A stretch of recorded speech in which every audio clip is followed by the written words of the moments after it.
All right, guys, so today what we're going to do is we're going to actually get the floor down. We're going to sand each beam here, or stud, sand them down because it still has some glue residue, and clean this up and get the floor down. And we're just going to lay that down. We're not going to screw right now. We're just going to make sure if it fits. And the wood we got here is a marine grade 4x8 plywood, 3/4 inch. Looks good. All right, guys, check this out. We went ahead and got the marine plywood down, 4x8s, 4 sheets.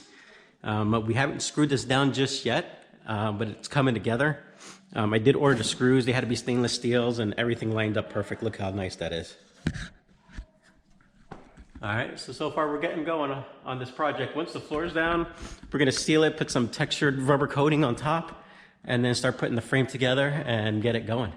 All right, and I've also been cleaning up the pontoons right here as well. It's been getting a lot better, but so it's coming pretty good.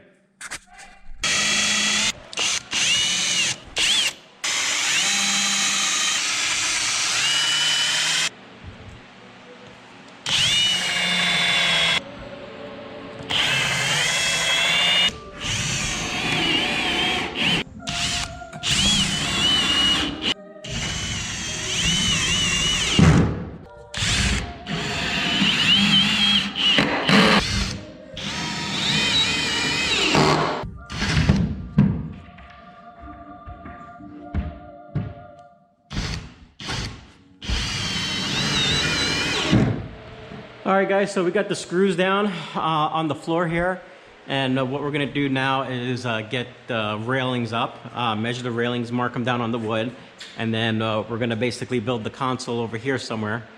And then once we get all that going, we're gonna take out the railing, leave the console, and then we're just gonna rubber coat everything. Nice textured, so it's anti-slip. But so far so good. These are nice and flush, these screws. It's looking pretty good. All right, well, stay tuned and watch us on the next episode. Blue Line Garage, that's how we do.